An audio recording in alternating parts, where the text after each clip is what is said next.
E hoje, essa penúltima lição, ela trata sobre a urgência aqui do discipulado, certo? A urgência do discipulado. E nós temos como base duas passagens bíblicas, a primeira Mateus 28, 16 a 20, e a segunda passagem, escolhida pelo pastor, Atos 2, 42 a 47, não é isso? Então, a lição ela está firmada nesses dois textos bíblicos, através dos quais o pastor Ezequias Soares extraiu a sua interpretação e também aplicação nos 3 pontos da lição. Primeiro ponto, o que é o discipulado? Uma interrogação. Segundo, o tripé do discipulado, ok?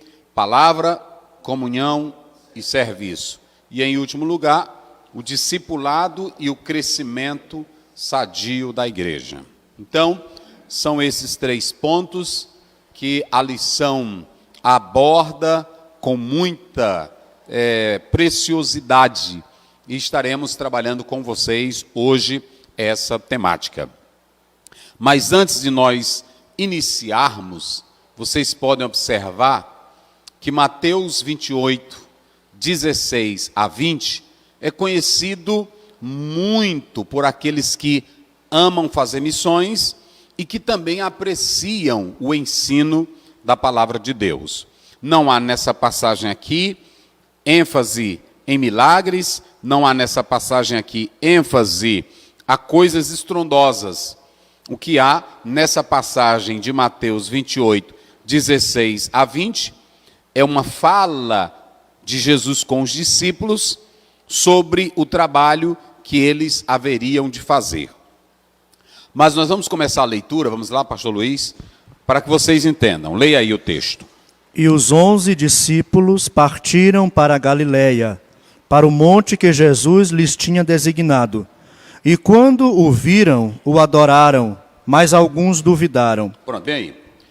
A primeira coisa que nós podemos analisar, por que Galiléia? Como é que diz o texto? Partiram para a Galiléia. Pronto, bem, partiram para Galiléia. Aqui, na verdade, a primeira pergunta é, por que Galiléia? Há 2 coisas importantes que nós podemos mencionar sobre essa pergunta. Na Galiléia, era o local onde estava morando, residindo, a maior parte dos discípulos de Jesus. Na Galiléia, também seria o local mais apropriado em que eles não seriam molestados pelas autoridades. Então, há uma estratégia nessa visão aqui. E quando a gente lê Mateus 28, como o pastor está lendo ali, aí você pode perceber que isso aqui já é um complemento da instrução que Jesus tinha dado anteriormente. Vamos, Mateus 26, 32. Leia aí, Mateus 26, 32. 32. Mas depois de eu ressuscitar, irei adiante de vós para a Galiléia. Prestem bem atenção, como é maravilhoso o nosso Senhor Jesus Cristo. O grande problema é que os discípulos não haviam entendido, compreendido, assimilado os ensinos de Jesus. Jesus disse assim, e quando eu ressuscitar, eu vou adiante de vós para onde? Para a Galiléia. Para a Galiléia. Jesus não anda atrasado, Jesus não anda atrás, ele é o pastor das ovelhas. Ele anda onde? Na frente. Na frente. Ele é quem guia as ovelhas. Então, havia da parte dos discípulos uma preocupação, mas se eles tivessem atentado com fé, com carinho, para as palavras de Jesus, Jesus já tinha dito, quando eu ressuscitar, vocês me esperam onde? Na Galiléia. Lá na Galiléia, eu vou estar lá. Eu vou estar lá. Isso aqui já começa a trazer para nós, alunos, um conforto para a alma. Porque aqui, Jesus estava deixando claro que haveria de morrer, mas que haveria de ressuscitar. Esse é o Cristo que nós servimos. E é tão interessante que ele estava preocupado com o bem dos discípulos, que ele mandou ir para onde? Para a Galileia. Para a Galileia. Aqui era uma estratégia de Jesus Cristo. Que coisa boa. De proteção. Jesus estava protegendo eles. Isso é coisa linda, é a Bíblia Sagrada. Ok? Mas me veja Mateus 28, o verso 7 e o verso 10. Ide, pois, imediatamente, e dizei aos seus discípulos que já ressuscitou dos mortos, e eis que ele vai adiante de vós para a Galileia. Ali o vereis, eis que eu vulo tenho dito. E saindo elas pressurosamente do sepulcro, com temor e grande alegria, correram a anunciá-lo aos seus discípulos. Não era mais, de maneira nenhuma, para os discípulos terem dúvidas. Primeiro porque lá atrás, antes dele morrer, ele disse, eu vou estar diante de vós lá na Galileia. Quando as mulheres foram buscar o corpo de Jesus, o que foi que Jesus disse para elas? Para elas irem avisar que ele já ia para a Galileia. Avisem que, como eu havia falado, eu vou estar lá. Lá na Galileia. Mas só para você ver como é o homem. Mesmo com todas essas fraquezas, mesmo com toda essa questão da falha dos discípulos, que serão censurados por Jesus, Jesus não deixou de comparecer como ele havia dito. Isso é maravilhoso. Esse é o Cristo que nós servimos. Cristo, ele é Deus e ele cumpre com a sua palavra. Por isso que nós devemos atentar para isso aqui. A segunda coisa, a quem Jesus apareceu? Vamos lá, continuando a leitura. E quando o viram, o adoraram, mas alguns duvidaram. Muito bem, volte para cá. Há uma pergunta. Jesus apareceu aos discípulos somente ou ele apareceu para uma grande multidão? Com todos esses elementos que Jesus havia dado, falou anteriormente, falou para as mulheres, falou para os discípulos, e alguns duvidaram. Quem eram esses que duvidaram? O grande questionamento é, quem são esses? Seriam os discípulos? Alguns dizem que aqui não se tratava somente do grupo dos 11, mas sim de uma maioria que também estava lá. Porque quando a gente lê, vamos ler aí, 1 Coríntios, capítulo 15, versículo 6, quando a gente lê 1 Coríntios, capítulo 6, num ajuntamento de mais de 500 irmãos, o que se compreende é que Jesus Cristo reuniu uma multidão maior. Depois foi visto... Peraí, vai, como é que diz?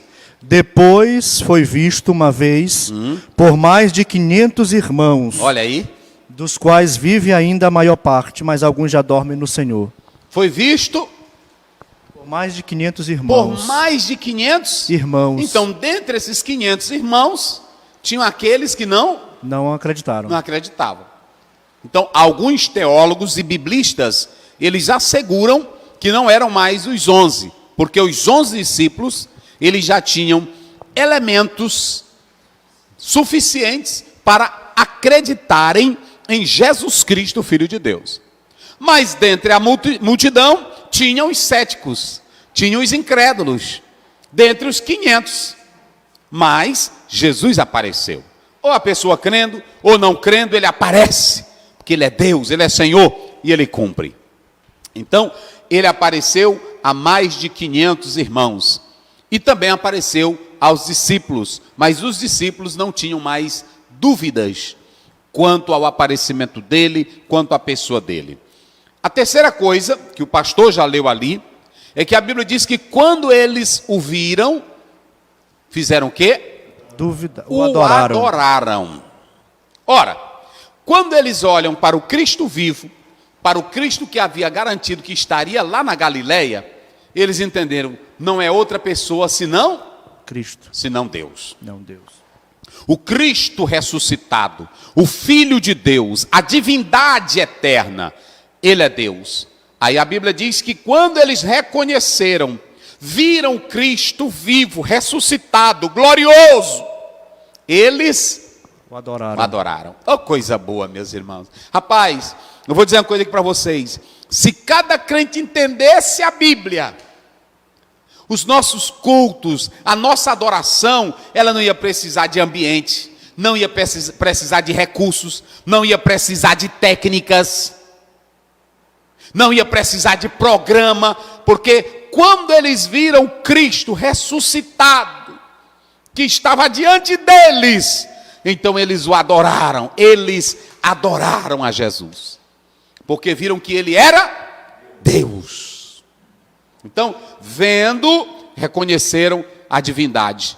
E quando Jesus se aparece a eles, lá em Mateus 28, 18, ele diz assim: é-me dado todo poder nos céus e na terra. Olha aí, meus irmãos, o verbo, se vocês analisarem aí, está no passado, está dizendo foi dado a mim toda exousia, toda autoridade. Quem tem direito de mandar no céu, na terra, debaixo da terra? Quem é que tem o poder? Somente Deus. Essa exousia, direito de mandar, quem tem é só Jesus. O diabo não tem direito de mandar nada. Nada, nada, nada. Ou seja, com essa expressão, poder absoluto, ele estava dizendo: eu tenho domínio de tudo. Eu tenho domínio completo de todas as coisas. A lição, ela vai falar sobre fazer discípulos. Mas não se pode entrar nessa tarefa, queridos irmãos, queridos alunos, não se pode entrar nessa tarefa se você não conhece o poder daquele que vai mandar fazer discípulos. Quando Jesus diz assim, vão e façam discípulos, por que eles teriam agora coragem para ir? Por que eles agora teriam ousadia para ir? O que vocês acham?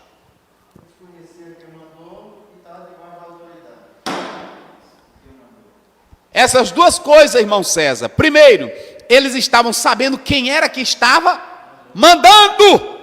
Oh, glória a Deus. Quem manda você pregar não é o pastor. Quem manda você orar não é o pastor.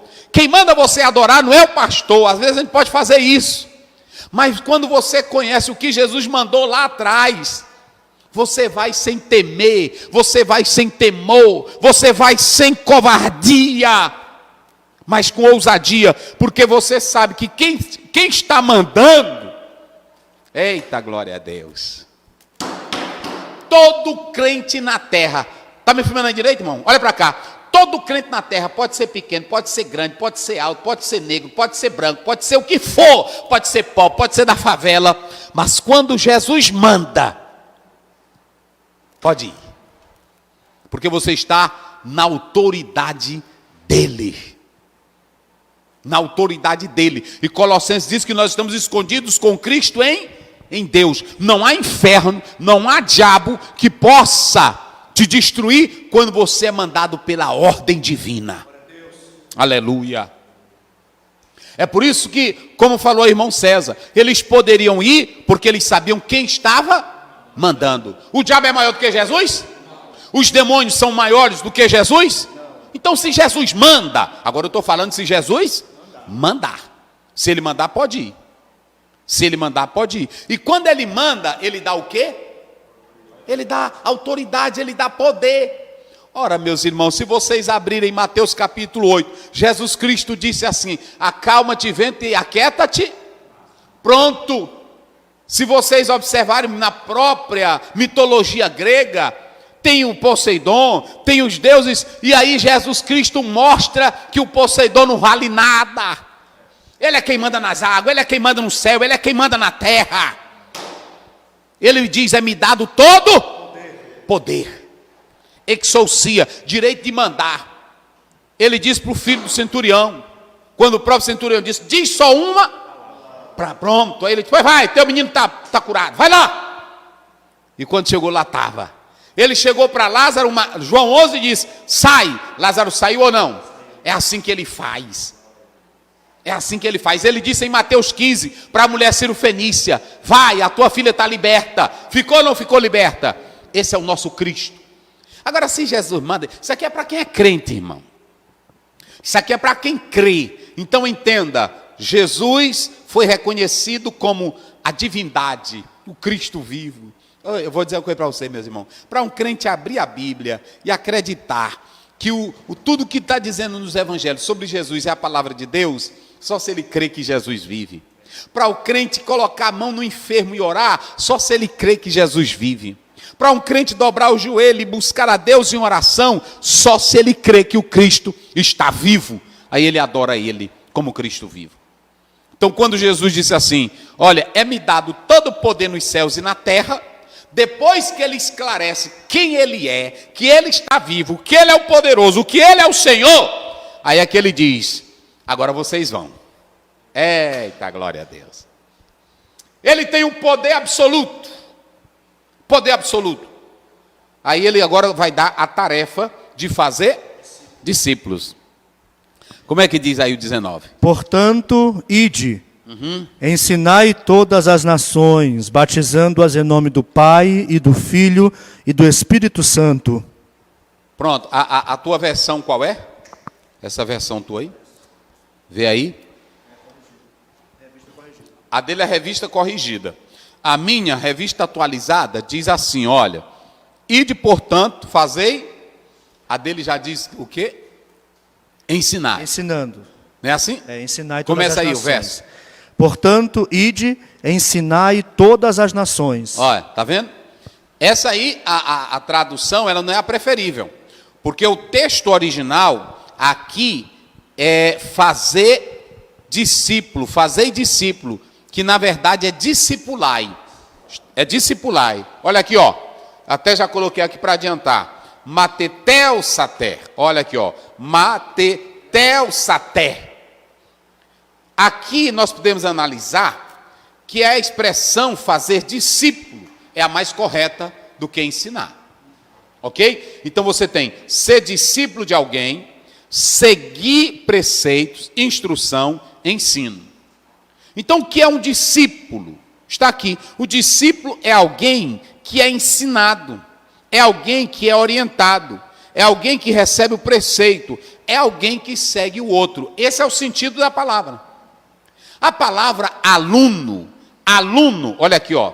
Diga aí vocês, aluno. Aluno. Essa palavra aluno, que vem do latim aqui para o português, aluno para o português, discípulos. Observe que discípulos, aqui está no latim, é a segunda declinação, porque nós temos 5 declinações no latim. A declinação em E, a declinação em I, a declinação em us, a declinação em ei, entendeu? Então você tem essas declinações no latim. E aqui é a segunda declinação, entendeu? Discípulos. Aí foi traduzido aqui para o nosso português, colocou no português, aluno. Mas aluno não é discípulo. Porque o discípulo, está filmando aí direitinho, irmão? O discípulo, gente, ele não questiona o mestre. O discípulo, ele não bate de frente com o mestre. O discípulo escuta o mestre. O discípulo admira o mestre. O discípulo segue o mestre. Aluno não. O aluno é só uma obrigação sistemática. Pronto. O aluno é simplesmente uma obrigação. Ele vai para a sala de aula, ele paga, ou o Estado dá a escola para ele.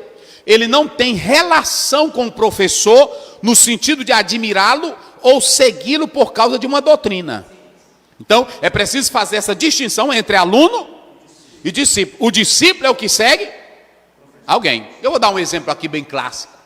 Se nós analisarmos lá atrás, se nós pegarmos as escolas, os modelos peripatéticos, né? Que é peri, que é essa palavra peri no próprio texto grego. Na verdade, essa palavra peri é ao redor, é em cerca de. Peripateu é o verbo andar, ok? É o verbo andar. Então, quando Platão ensinava, né? Ele ensinava lá lá no Liceu, aí ele ensinava, ele falando aqui, e aí os alunos dele, os discípulos seguindo ele, admiravam a maneira dele falar, a maneira dele sentar, admirava a maneira dele se expressar, e deles que até morriam pelo seu mestre. Meus irmãos. É negócio sério. Vocês estão entendendo? Com certeza. Com certeza. Um aluno pode admirar um professor, um aluno pode até se identificar, mas aquele professor não tem doutrina. Ele não tem uma filosofia de vida. Sócrates tinha, Platão tinha, Aristóteles tinha, que esse triunvirato, dentro da própria filosofia, mostra esse perfil. Quando Jesus chega, Jesus não quer criar admiradores. Jesus não quer criar espectadores. Jesus quer chamar discípulos.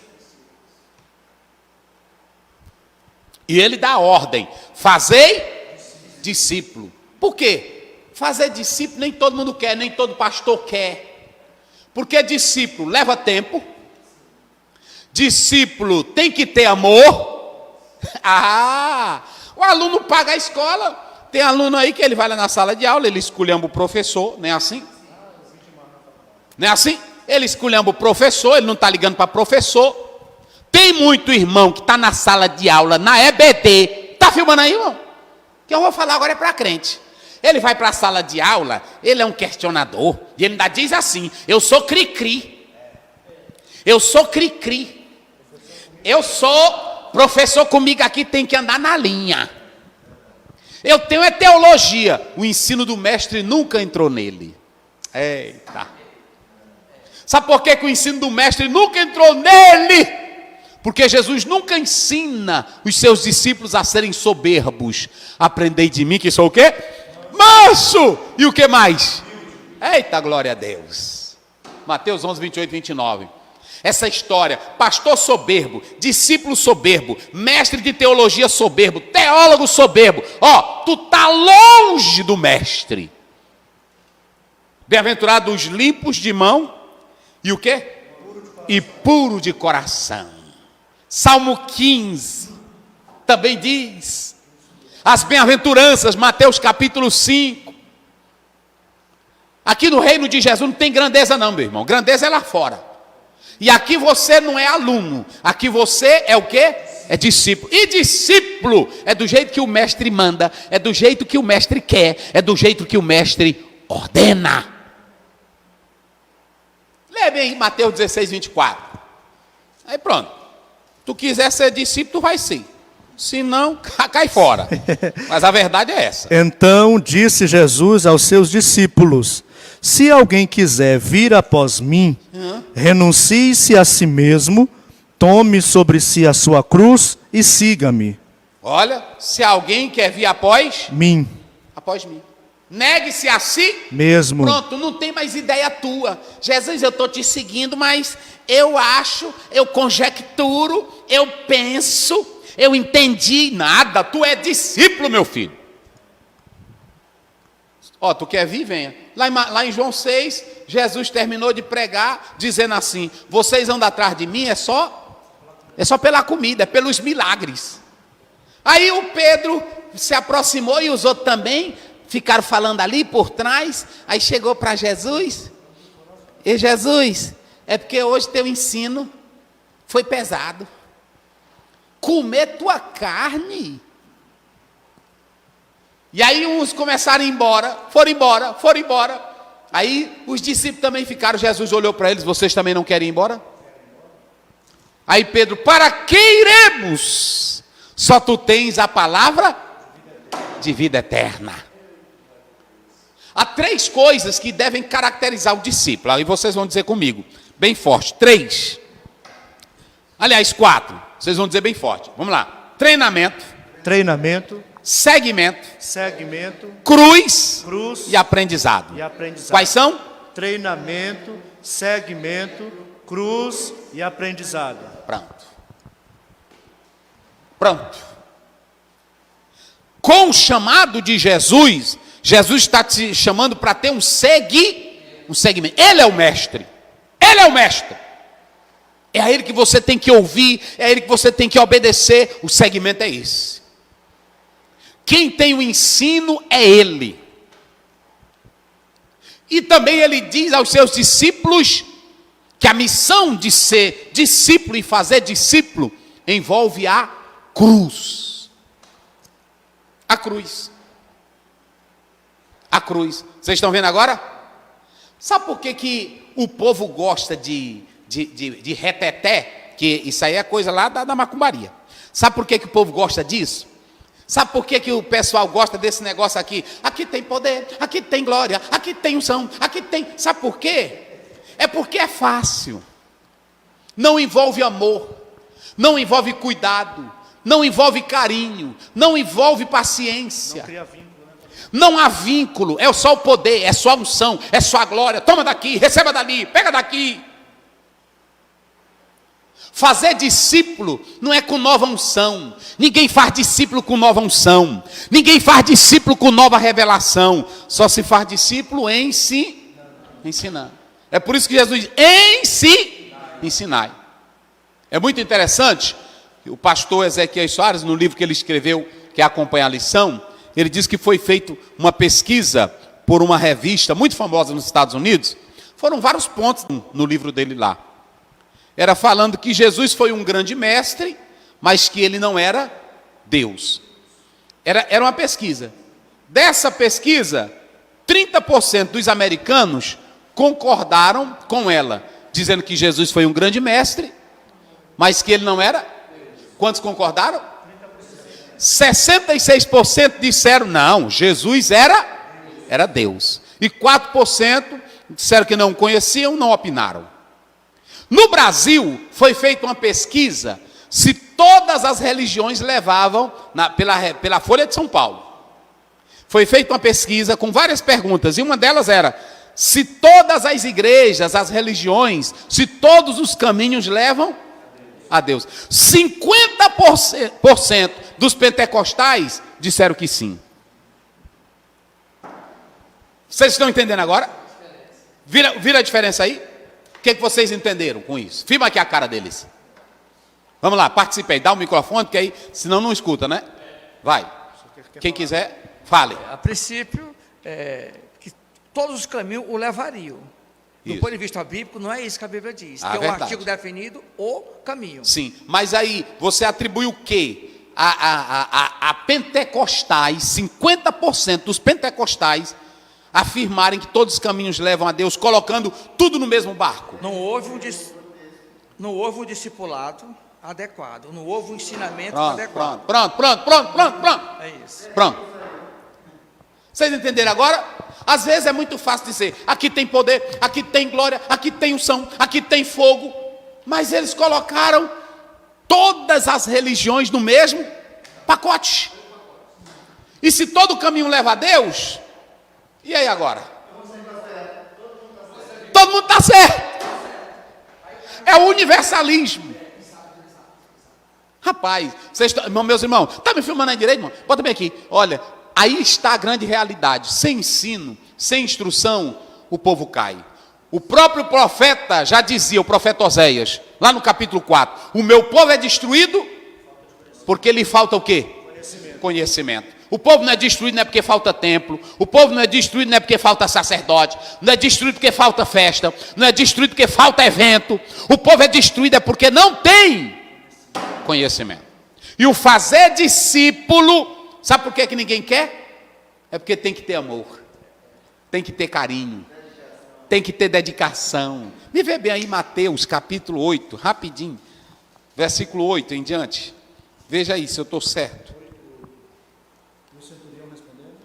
É, isso, vai.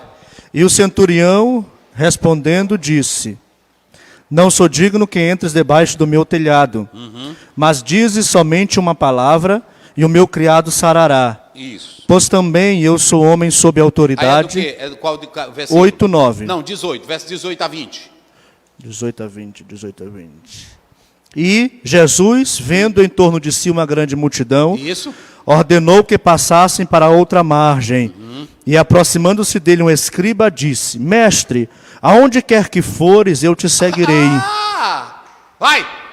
E disse Jesus, as raposas têm covis, as aves do céu têm ninhos, mas o Filho do Homem não tem onde reclinar a cabeça. Vira para cá. A pessoa admirada com Jesus, eita, é poder, é muita glória, esse homem cura, esse homem liberta, esse homem faz maravilha. Jesus, deixa eu ir contigo. Jesus que não enganava ninguém. A igreja não é para enganar ninguém, meus irmãos. Pregue a verdade, porque Jesus nunca enganou ninguém. Nicodemo chegou para Jesus no capítulo 3, Senhor, está te admirando. Jesus disse, se tu não nascer, pronto, era assim. E Michael Joseph diz que para Jesus criar um colegiado de discípulos, ter um discípulo como Nicodemos era a coisa mais orgulhosa. Mas Jesus não queria só por ter, ele queria era convertido. Não é isso? Aí Jesus diz para o próprio homem, olha rapaz, pensa na tua decisão. Olha para cá, tu quer ser meu discípulo? Como é que diz? As raposas têm covis. Tem onde ficar. E as aves do céu têm ninhos. Todo passarinho tem aonde dormir, tem aonde ficar no aconchego. Mas eu, quem aceita o meu discipulado, oh, aleluia, não tem aonde reclinar a cabeça. Não tem. Nesse livro que eu escrevi, é um livro pequeno. Aqui, ó. Eu não estou tendo, eu vou reeditar ele, Crescendo através da Evangelização. Vocês sabiam que nesse livro eu escrevi há muito tempo, hoje já tem até na internet, mas eu fiz uma pesquisa exaustiva sobre isso. Mateus atendeu o chamado do mestre para ser discípulo e morreu de espada na Etiópia. Marcos atendeu o chamado para ser discípulo, morreu arrastado por um animal pelas ruas da cidade. Lucas foi morto na Grécia, enforcado numa oliveira, atendeu o chamado. João morreu em Éfeso, mas foi lançado num caldeirão, depois foi exilado na ilha. Pronto. Tiago, irmão de João, foi morto em Jerusalém por ordem de Herodes, lá em Atos 12. Tiago menor foi empurrado do templo abaixo. Como não morreu, da queda, terminaram de matar a paulada. Filipe atendeu o chamado. Esse foi enforcado em Herápolis. Bartolomeu, tiraram dele a pele por ordem de um rei. Atendeu o chamado. Tomé foi amarrado em uma cruz, pregando o evangelho até morrer.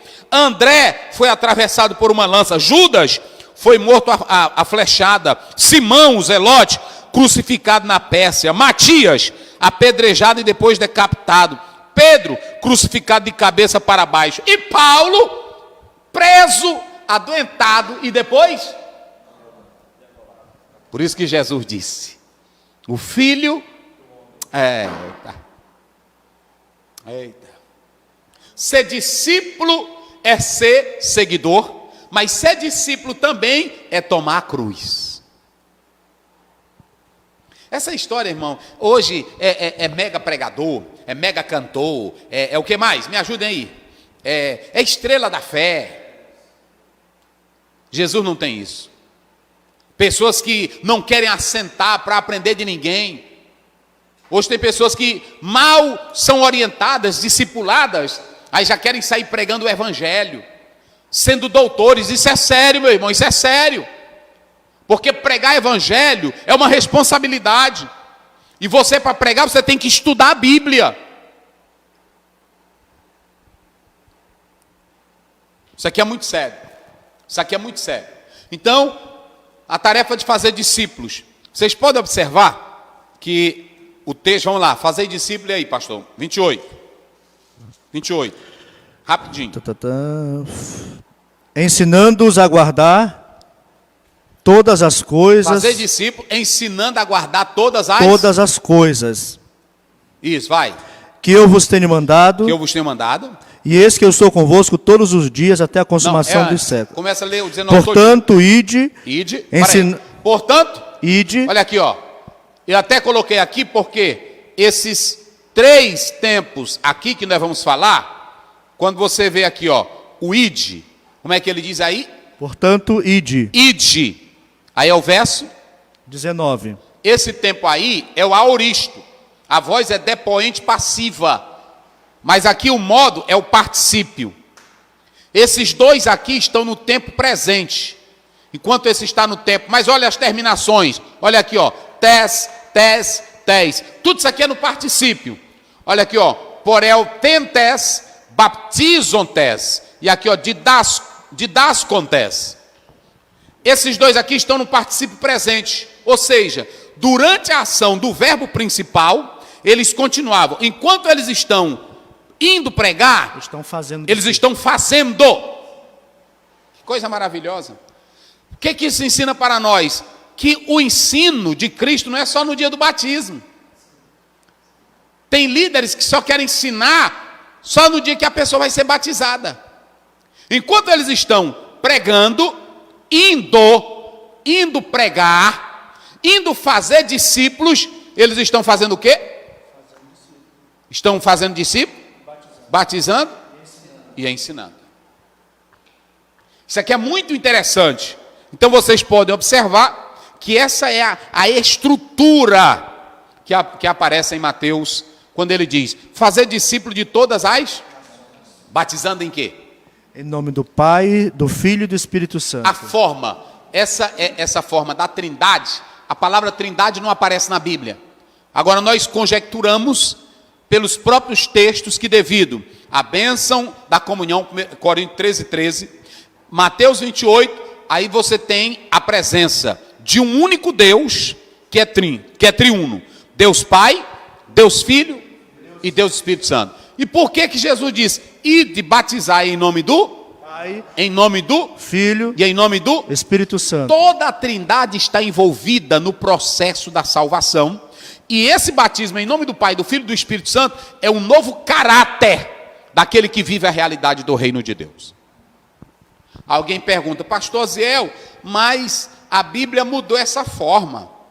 A Bíblia mudou essa forma. Ela diz que tem que ser batizado agora só no nome de Jesus. Os discípulos nunca mudaram a fórmula. A fórmula é essa: Pai, Filho, Espírito Santo. Quando se diz batizar em nome de Jesus, é porque os discípulos estavam autorizados a fazer isso em nome de Jesus. Lê rapidinho aí, só para a gente analisar. Atos 2, verso 3 e o verso 8. E foram vistas por eles línguas repartidas como de fogo, as quais pousaram sobre cada um deles. Pessoal, verso 8, vamos rápido lá. Como, pois, 8. Atos 2, 8. Como, pois, os ouvimos cada um na nossa própria língua em que somos nascidos? 19. E farei aparecer prodígios em cima no céu e sinais embaixo na terra, sangue, fogo e vapor de fumaça. Atos 10, verso 48. 10, 48. Vai lá. E mandou que fossem batizados em nome do Senhor. Então rogaram-lhe que ficasse com eles por alguns dias.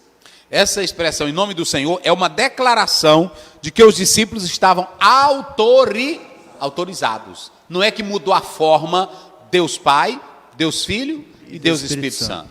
E alguns querem dizer o seguinte, isso aqui foi um acréscimo, não tem nada de acréscimo.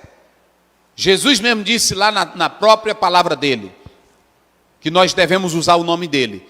E aí nós usamos a trindade, porque ela está envolvida no processo da nossa salvação. Isso é bíblico, ok? Então, ele mandou fazer discípulo, batizar. Eu já falei na aula passada que batizar é identificar no próprio convívio, na aceitação da verdade divina. Ensinar o quê? Tudo o que ele falou, tudo o que ele ordenou, tudo o que ele fez. É isso que nós devemos ensinar. Então, essa tarefa de fazer discípulos envolve o ir, envolve o batizar e envolve o ensinar. Tudo em nome de Jesus. E por fim, vamos lá, verso 20. Ensinando-os a guardar todas as coisas que eu vos tenho mandado. E eis que estou convosco todos os dias até a consumação dos séculos. Muito bem. Nós temos uma coisa. Primeiro, olha como é linda a Bíblia. Jesus começa dizendo, vamos para a Galileia, eu estou lá, eu estou vivo, eu tenho o poder absoluto, vão fazer discípulos, porque agora eu estou vivo e eu dou o poder para vocês. Vocês têm autoridade. Isso aqui é lindo, meus irmãos. Sabe quem é que tem autoridade para proclamar a salvação? Sabe quem é que tem autoridade para abrir as portas para os pecadores? É a igreja. Que coisa maravilhosa. E Jesus te dá poder para você entrar nessa missão. Mas entenda bem, que aqui Jesus Cristo, ele ainda diz uma coisa: podem ir tranquilos, porque eu estou. Ou seja, você tem a promessa da presença, mas há uma coisa interessante que eu quero partilhar aqui com vocês, e com você que está em casa nos assistindo. Jesus diz, eu estarei com... Mas qual é a outra bênção dessa promessa aí? O que vocês acham? Além dele dizer, eu estarei convosco, o que vocês acham do que está incluso aqui? Porque ele diz, eu estarei convosco. Essa presença de Jesus garante o quê? Essa presença de Jesus assegura o quê?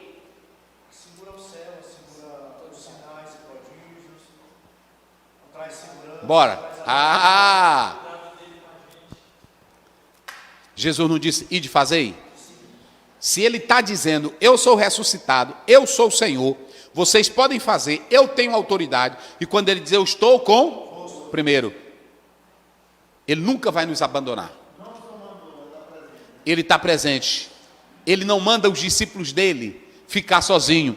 Diz que um matemático, falando com um cristão, disse, esse Cristo de vocês, eu não quero ele é doido. Ele manda as ovelhas irem para os meios, mas só que ele se esqueceu que Jesus mandou as ovelhas para o meio do lobo, mas esqueceu que Jesus está. Eita, glória a Deus. E sabe o que é que Jesus disse? Jesus disse assim, essas ovelhas estão lá em João 10, elas são minhas, e ninguém as arrebatará das minhas mãos, e eu dou por elas. Pronto. Tu pode estar no meio de lobo, de cascavel, de cobra, tu pode estar no meio do inferno, mas quem é que anda contigo? Pronto. Eu quero estar com Cristo, onde a luta se travar. No meio da bagaceira, no meio da luta, você pode estar na Índia, você pode estar na China, você pode estar em qualquer lugar do mundo, mas se Jesus te mandou, quem é que está contigo? É Ele. Eita, glória a Deus. Então esse matemático, filósofo, ficou doido.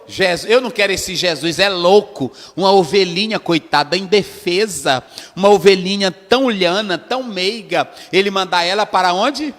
Aí pronto, aí o irmãozinho disse, é porque tu não conhece Bíblia. Jesus disse que estaria...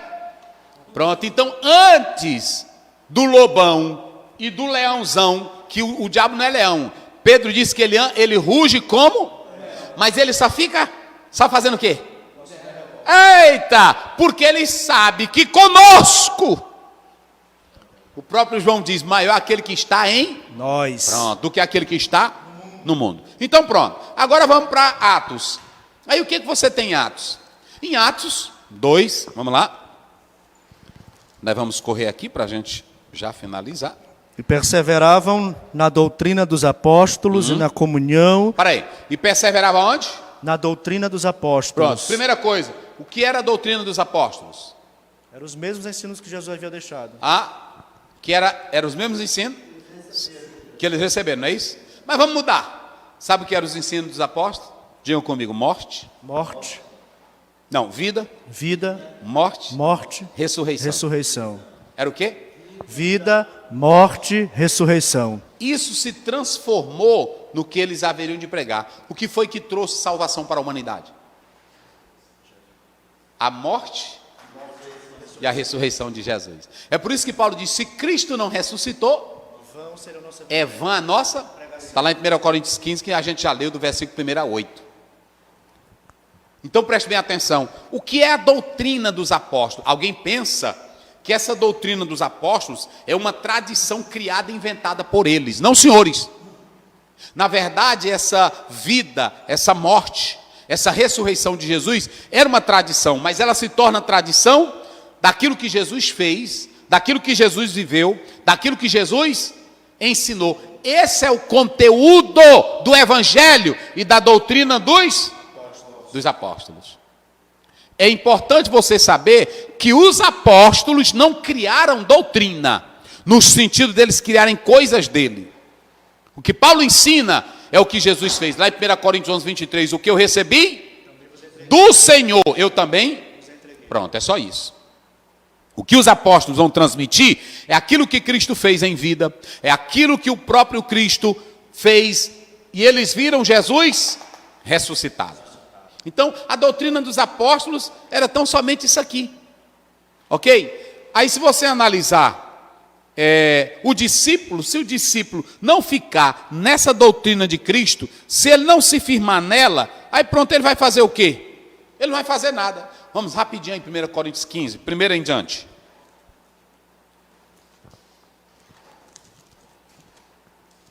Rapidinho.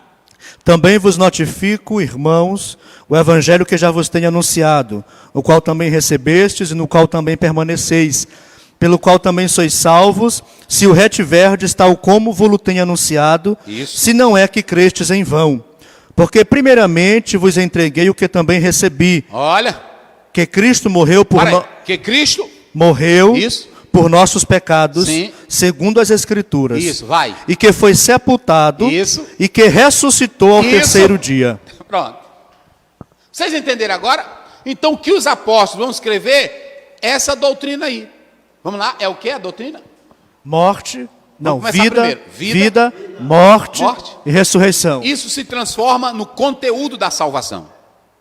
Me vê bem aí, João capítulo 15, aliás, 5, verso 21 e depois o verso 48. João 5, 21. Isso. Então eles, de boa mente, o receberam no barco, e logo o barco chegou à terra por onde iam.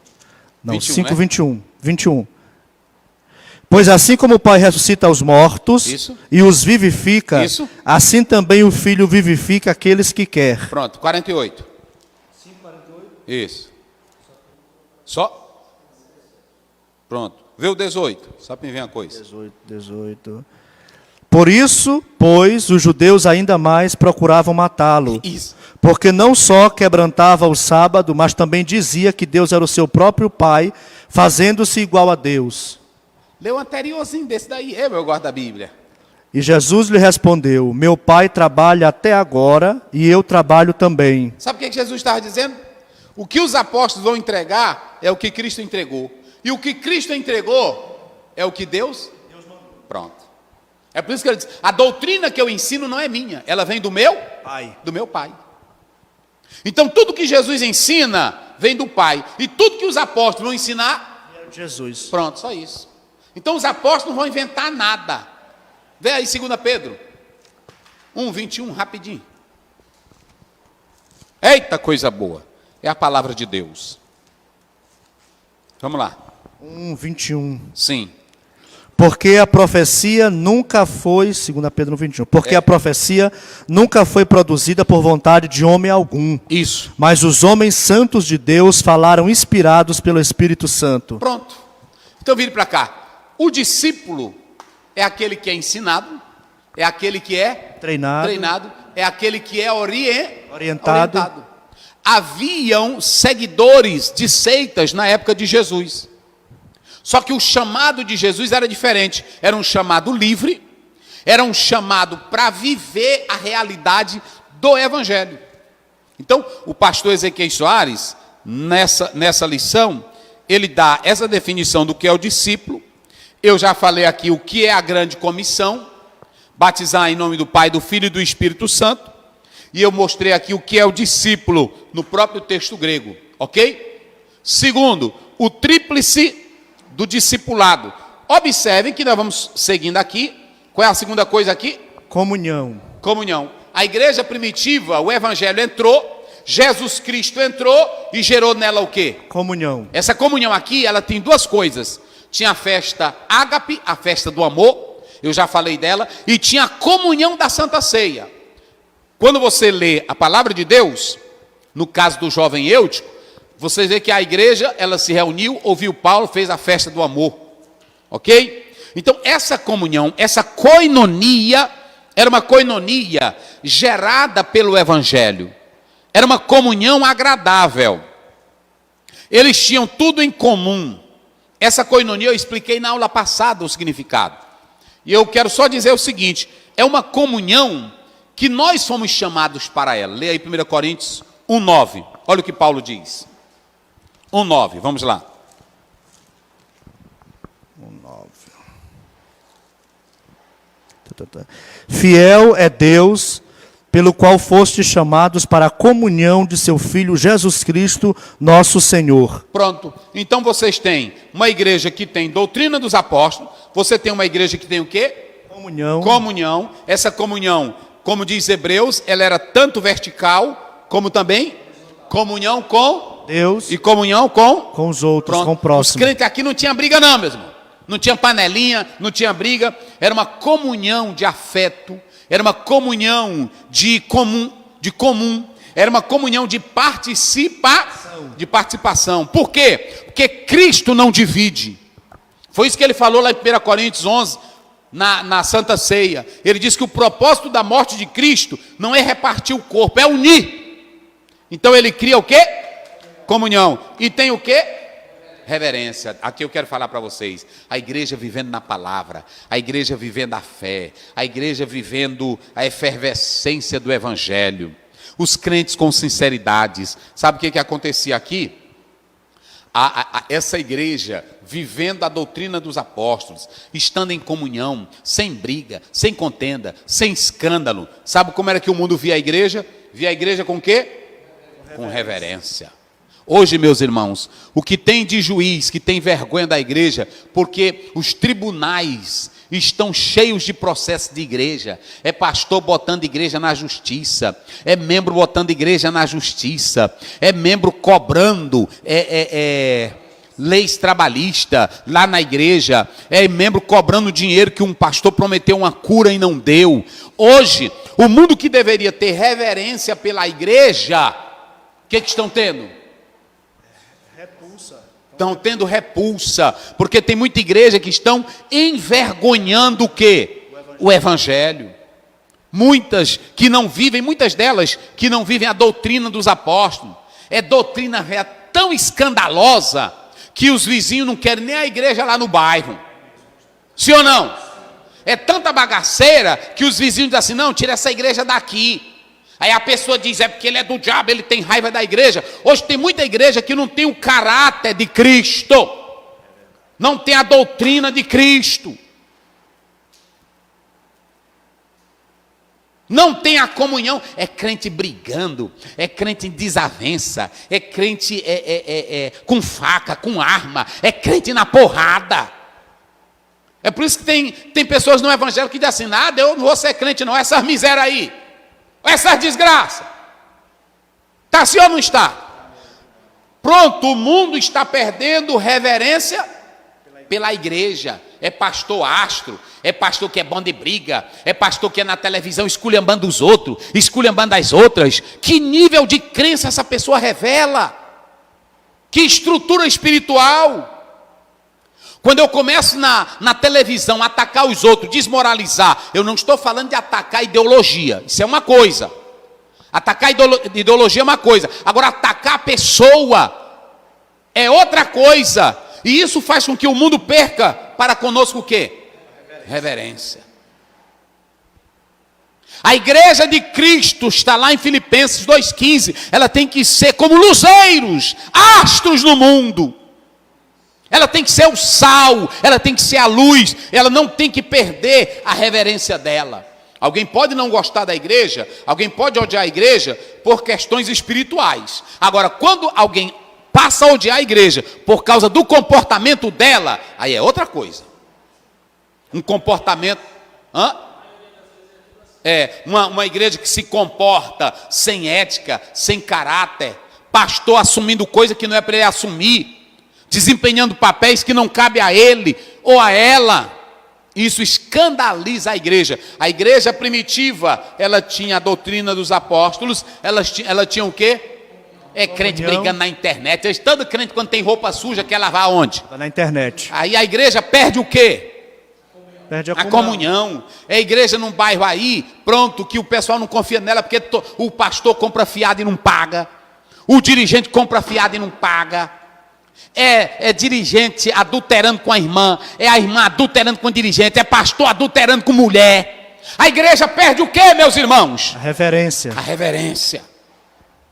Agora eu vou dizer uma coisa para você. Está lá em Mateus 18. Lê bem aí. Olha o que Jesus disse.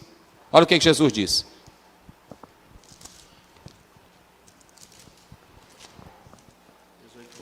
18 primeiro, vamos lá. Naquela mesma hora chegaram os discípulos ao pé de Jesus, dizendo: quem é o maior no reino dos céus? Isso. E Jesus... Sua parte. Ai de quem vê um escândalo. Está bem aí. Rapidinho. É porque eu não estou aqui com a outra Bíblia. Jesus disse claramente: o escândalo vem.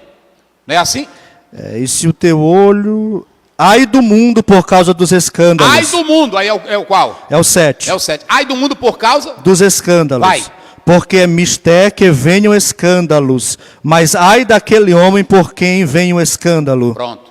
Certa vez Mahatma Gandhi, uma pessoa foi falar de Cristo para ele. Ele disse assim: não, eu quero o teu Cristo. Eu aceito o teu Cristo, mas eu não aceito o teu cristianismo. Hoje tem muito cristianismo que não tem mais reverência, porque não tem doutrina, não tem amor, não tem comunhão. E em último lugar, essa igreja tinha o quê? Amor. Amor. Vamos lá. E eu vou finalizar. Tem quantos minutos aí já? É o 2:47. Vai. Louvando a Deus e caindo na graça de todo o povo. Lê antes. Vendiam 45. Vendiam 45, vai lá. vendiam suas propriedades e fazendas. Vendia o quê? Suas propriedades. Lá tinha crente rico. Mas os ricos dessa igreja não eram soberbos, não eram orgulhosos, eram discípulos. Eram discípulos. E quem é discípulo tem o quê? Amor. Eles desenvolveram um programa social. Não por obrigação, não por estatuto, não para fazer mídia para a igreja, mas porque tinham amor. Porque eram o quê? Discípulos. Eram ensinados. Jesus repartiu ou não? Sim. Jesus atendeu ou não? Todos. Pronto. Então, eles tinham amor. Vai lá, completa. Vendiam suas propriedades e fazendas. Repartiam com todos. Segundo cada um tinha necessidade. Isso. Perseverando unânimes todos os dias no templo. Olha, comunhão de novo, unânime no templo. E partindo pão em casa. Podia ser a festa ágape, mas também a Santa Ceia. Comiam juntos com alegria e singeleza de coração. Sem briga, sem nada. O coração era puro, singeleza de coração. Vai. Louvando a Deus e caindo na graça de todo o povo. Na graça de todo o povo. E caindo na graça de todo o povo. Pode ter alguém que não ama a igreja. Pode ter um partido que não ama a igreja. Pode ter alguém que tenha raiva da igreja. Ou um deputado, ou um comunista. Pode ter. Mas quando o mundo vê que a igreja é diferente, tem doutrina, tem comunhão, tem santidade, tem verdade, vão fazer o quê? Reverenciar a igreja. Tinha até um próprio pai da igreja que dizia: olha, vejam como eles se amam, olha a comunhão, olha a unidade. E isso aqui para o mundo fala mais forte do que qualquer pregação, fala mais forte do que qualquer teologia. É crente brigando, é crente discutindo fé, é crente escandalizando, e o mundo está perdendo a reverência, porque ela está vendo que o sal está insípido. E a luz está debaixo do alqueire. Pronto, só isso. Termina aí o versículo. E todos os dias acrescentava o Senhor à igreja aqueles que se haviam de salvar. Aqui não é predestinação, vira para cá. Aqui não está tratando nada de predestinação. Como as pessoas viam que a igreja tinha doutrina, tinha comunhão, tinha amor, tinha vida santa, tinha fé, eles acreditavam na palavra e o Senhor ia aumentando. Eita coisa boa. Querido irmão, querida irmã, vamos ser discípulos de Jesus. O terceiro aqui, como nós já falamos, estamos explicando o segundo, que a igreja tinha o quê? Palavra? Tinha o quê? E tinha o quê? A palavra é a doutrina dos... Mas essa doutrina é de quem? Pronto. Se você lê Hebreus 4:12, diz: a palavra de Deus é viva e eficaz. Se você ler 2 Timóteo 3:16, toda a escritura é divinamente inspirada. E eu já li aí para o pastor, 2 Pedro 1:21, que a palavra não vem do homem, a palavra vem do quê? Do Senhor. Essa palavra é a fonte de norma para a nossa vida. A palavra é quem nos mantém. A palavra cria comunhão e também o crente tem que ter o quê? Serviço. Que esse serviço tem que ser com o quê? Com amor. Com amor. O discipulado e o crescimento sadio da igreja. Ora, se a igreja tem doutrina, tem comunhão, tem reverência, tem amor, tem os ensinos de Jesus, ela vai crescer o quê? De forma sadia. Pronto. Vocês sabiam, e eu vou finalizar citando isso, Toda igreja deveria ter um departamento, ouçam bem essa, toda igreja deveria ter um departamento de discipulado. Em outras igrejas isso é chamado de integração do novo discípulo, ok? Tem que haver a integração do novo membro à comunidade de salvos. Uma pessoa que aceita Jesus na fé é uma criancinha. A princípio ela precisa não só receber uma Bíblia, receber uma lição, ou aquela ideia, vá para um culto. Não, ela tem que ser ela tem que ser o quê? Discipulada. Integrar o novo convertido na igreja é começar desde do berço espiritual, como está lá em Pedro, capítulo 2, ele começa dizendo, desejai ardentemente como crianças recém-nascidas. Criança recém-nascida, o leite puro. Ou seja, tem que ter um departamento, tem que ter esse grupo de integração para aquela pessoa que aceitou Jesus. Ela vai viver num mundo que envolve escola, envolve crença, envolve contrariedade, envolve altos e baixos. Ela precisa ser integrada no universo da Bíblia, da comunhão, da oração e do serviço. É importante que ela seja orientada sobre dízimos, sobre oferta, sobre santidade, sobre Bíblia, sobre comunhão. Para ela viver a verdadeira fé, ela tem que ser o quê? Discipulada. Mas o maior problema nosso é que nós pentecostais queremos discipular só na massa. A grande massa, a grande população. E não é errado fazer cruzadas, não é errado pregar em campanhas. Só que isso não cria integração. Por quê? Porque cada pessoa tem um comportamento diferente, tem uma reação diferente, tem uma forma de aprender diferente. Então, quando há o discipulado pessoal, cara a cara, com amor, com carinho, conhecendo o universo daquela pessoa, aí você tem mais estrutura para fazer o discipulado. Ok? Entenderam? A outra coisa que pode trazer um discipulado não eficaz é a falta de maturidade. Se a pessoa que for ensinar não tiver maturidade, ela vai colocar o bebê a se perder. Tem que ter espiritualidade, tem que ter amor, tem que ter consciência. Ele tem que ter essas características.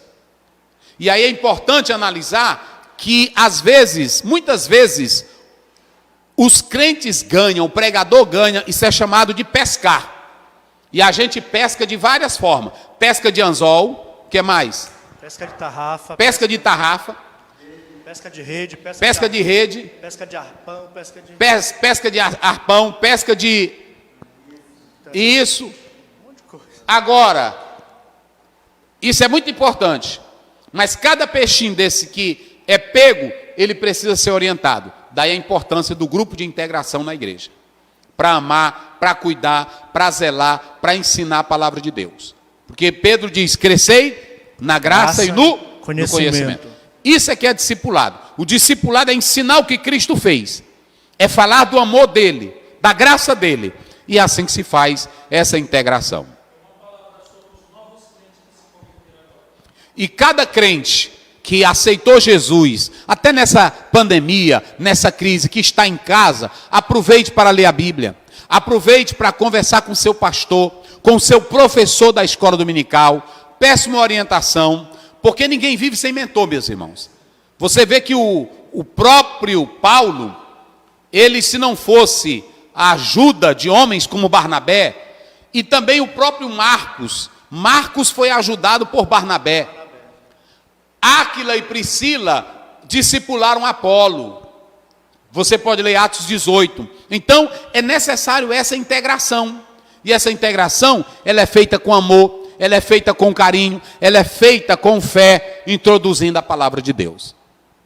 Esse discipulado é o que vai fazer com que o crente encontre a verdade na doutrina, no ensino da palavra de Deus. João 8,32 diz, conhecereis a verdade, e a verdade vos libertará. Então, querido irmão, a igreja pode ter louvor, a igreja pode ter campanha, a igreja pode ter culto, a igreja pode ter festa, mas o que forma discípulo é o ensino da palavra. E Jesus disse assim, ide, portanto, fazei discípulo, ensinando. Ou seja, se faz discípulo não é gritando, não é pulando, não é com nova unção. Se faz discípulo é com o ensino. Então, ensinemos a palavra de Deus. Que o Senhor abençoe a todos, em nome de Jesus. Amém. Oremos em nome